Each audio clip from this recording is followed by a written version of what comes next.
Hello, welcome to the 10th episode of the Happy Heat Pump podcast. It's where Beanland and I discuss everything to do with heat pumps. 10th episode. It's not the 10th anniversary or the 10th year, but Bean and I very much enjoyed making the other 9, and it's lovely. So many people are listening on Apple or on Spotify, other podcast platforms, or watching on YouTube. And we've had plenty of comments left, and we've had lots of emails to happyheatpumppod@gmail.com. And we thought today we might take stock a little bit and answer some of the questions we've had, talk about some of the things that listeners to the Happy Heat Pump podcast have brought up. Now, Bean, first of all, I've been asked a question quite a number of times, which I think we should address now, which is not really very much heat pump related, but is Beanland really his name? And I think you should tell us the origin of, did your parents call you Beanland? Cruel parents, that's what it is. Now, look, there's another podcast called The 3 Bean Salad, and apparently this has come up there as well. Is Beanland a real person? Look, it's fine. Everybody calls me Bean. I've been Bean for 50 years. You know, you start with a slightly weird surname in the English school system, and you come out with a more weird monocle. Are we allowed to know what what's on your birth certificate? No, you don't need to know that. But it's not Bean. No. And everyone called you Bean. Everybody does. And it's stuck. Yeah. Okay. My wife's never known me as anything else. Is that really true? She's never known you as anything. So she calls you Bean, everybody calls you Bean. Last person who called me anything else died in 2000. It's a feature. It's not a problem, and it's certainly everybody knows the name. Now, secondly, I get the impression, Bean, and I from a number of comments, there are still lots of very skeptical people about heat pumps, and some have taken a kind of not umbrage at us doing this podcast, but people have said, "Who's paying for it? Are you doing it for the government? Are you propagandists?"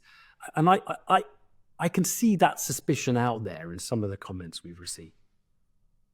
Yeah, I think it's one of those topics that reflects back the very polarized society that we have in lots of ways today.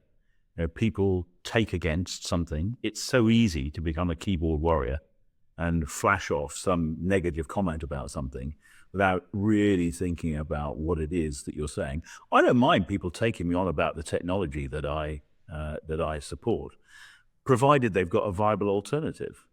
And if there's no viable alternative they can come forwards with, then they've got to be a little bit more understanding, surely, about what it is we're trying to achieve here.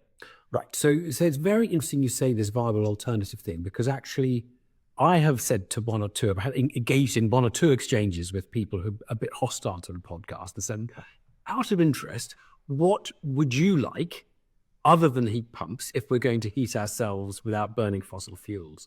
And ultimately, I think people come back to, it's too expensive. We need to burn fossil fuels. And that's a perfectly legitimate position, but it's not the position of the government, the IPCC. I mean, it's just not where the world is. The world is trying to get off fossil fuels. It's a legitimate position until fossil fuels become too expensive. And then what? I mean, the cost question is sort of artificial. And people have been challenging me on this and saying we're glossing over too many things that make the transition potentially very challenging. I accept that it's challenging for people. I think we should. But as we said, we've been through these big challenges before. People put in central heating into their homes retrospectively at massive cost. It took them 30-odd years to do most of it, but most of that was self-funded. So we've done those sorts of things before. So this isn't entirely new. And one way or another, we've got to somehow get back to a point where the polluter pays. Okay. Anyway, we have a go at the water companies and what have you. You know, the polluter should be paying. Anyway, I mean, I keep saying to people, we're not here to sell heat pumps. I'm not here to promote heat pumps. You are a little bit.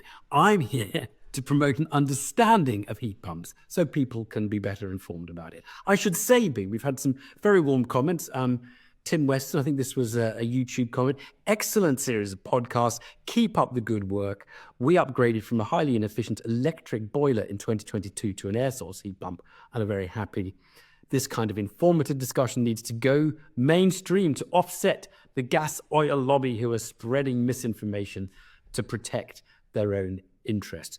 There have also been quite a few emails asking for us to discuss things on which we've actually made programs. So Doug Lee really liked the pod, helps explain the basics.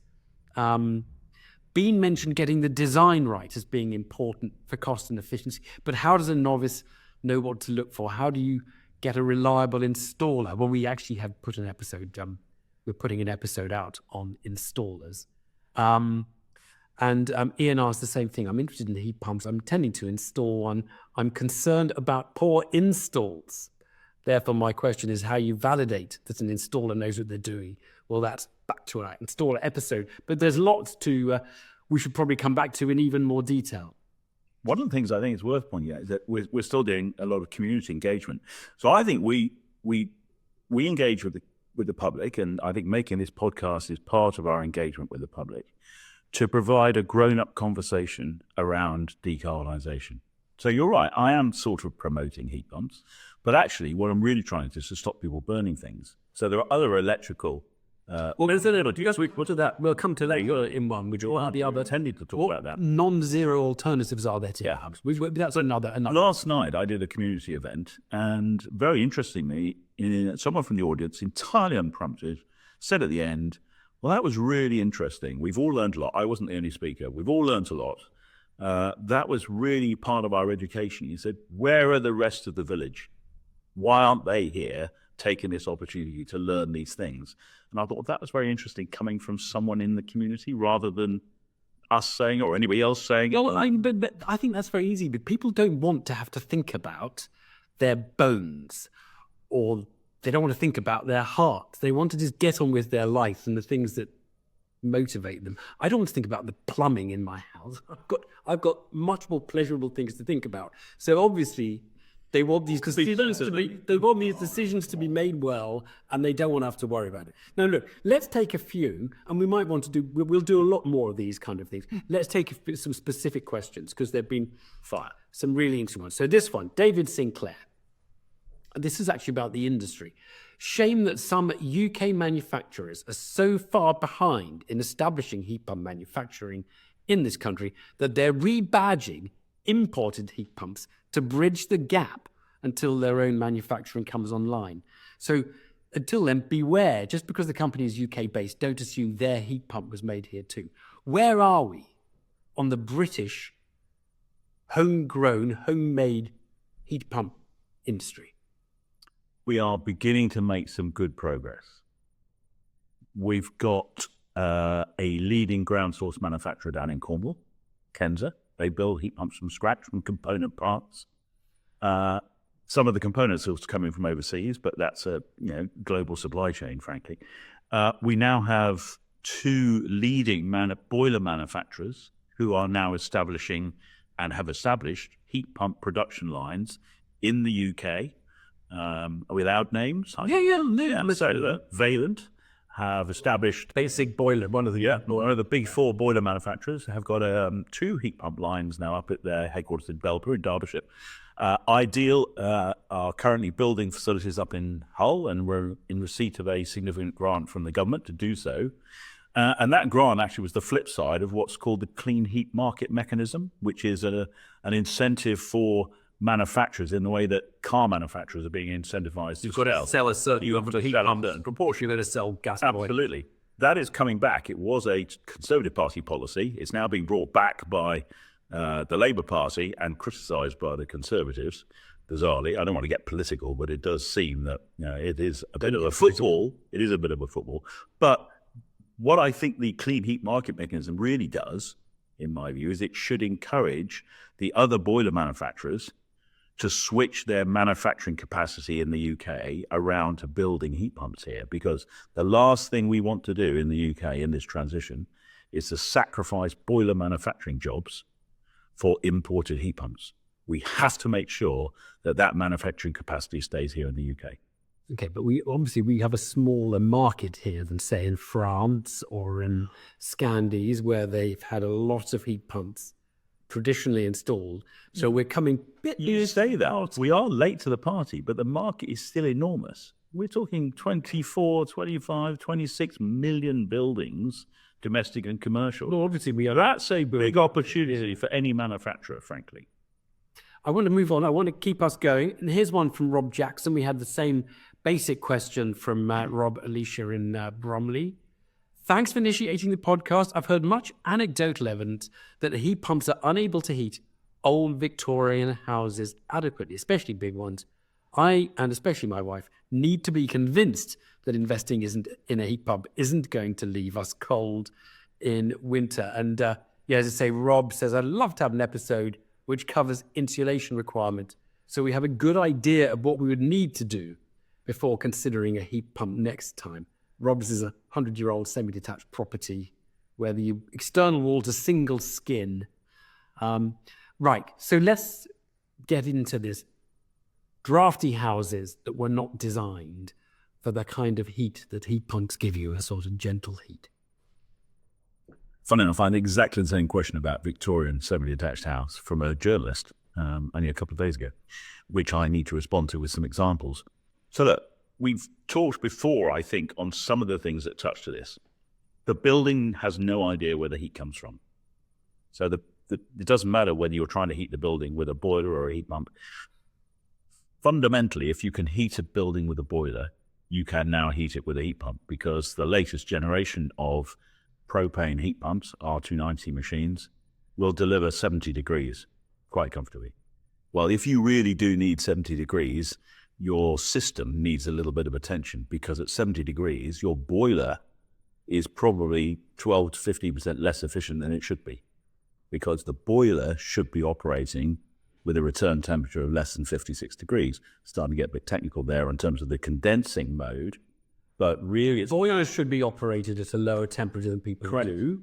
And heat pumps can be operated at a higher temperature than people associate them with. Correct. But when you turn a heat pump up to, say, 60, 65 degrees, so your measly radiators can heat up the space, which is leaking warm air all over the place. Yes. When you do that, what efficiency are you getting out of the heat pump? We've talked about the so-called coefficient of performance, how many kilowatt hours of heat you get for 1 kilowatt hour of energy. You would hope for 3, maybe 4 with a good heat pump system. Yeah, we should be aspiring for an average of 3.8 to 4. Okay. So that's when you're very loud output for one. Yeah. When you operate them at higher temperatures, you don't get the same. You don't get the same efficiency. Correct. But you only need the highest flow temperature when the air temperature outside is at its lowest ebb. So how many hours a year in a heating season is the temperature below sub-zero? We've had a long, prolonged spell recently, but actually the reality is that the number of hours per year compared to the whole heating season for when you would have to run at those higher temperatures is relatively small.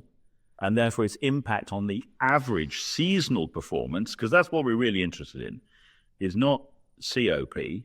COP is sort of it's a point in time. What we really want is SPF, seasonal performance factor, which is the annual average over the whole year, which includes the performance in hot water. Because of course, when you're doing hot water at a fixed temperature, right, you're also reducing your efficiency slightly. So let me summarize that point. Because you only really need it to be running at that high temperature inefficiently, let's say, less efficiently, let's say, it's probably only going to be for a week of winter rather than, and even though you might have the heating on for 6 months. And the counterpoint that's a useful answer. But the counterpoint, it hasn't run it at a high temperature when it's even at some cost. 14 degrees outside, and you still see the heating inside. The efficiency of your heat pump is enormous, because the difference in temperature between your source outside, 14 degrees, and sink, with temperature you're trying to achieve inside to get to 21 degrees, is much, much lower. Your efficiency rockets. Right. But the basic thing is, of course, is the fundamental principle that a heat pump wants there to be or it's a lot of heat outside to bring inside. Yeah, you want to be able to harvest as much as you can from outside, and you So want the difference between the inside and outside temperature is going to drive the efficiency. the key answer to the question about the Victorian house and will the radiator be hot enough is about getting the radiator sizing correct. It's not about oversizing, it's about correctly sizing. And if the radiators were correctly sized for the boiler to be operating in condensing mode, they would not be inappropriately sized as a starting point for the heat pump. You could always get better, of course you could. Okay, but it wouldn't be inappropriate. So if they're not sized for the condensing boiler, they've already got a problem. We've taken a couple of questions. We've got so many, actually. I'm just looking at Tim Andrews' email where he's actually given us 4 quite interesting questions. I think we should come back. We've always promised we're doing this in bite-sized chunks. I don't want to overburden people of any one meal. I think there's so much you can take about heat pumps in one go. So why don't we leave it there, Bean, and we'll come back. We'll do another clinic with lots of other answers to points made and questions made, but do keep them coming. happyheatpumppod@gmail.com, and Bean and I do read them, and we do welcome the comments. Do subscribe, do whatever you do on your podcast platform or YouTube, and we'll see you soon.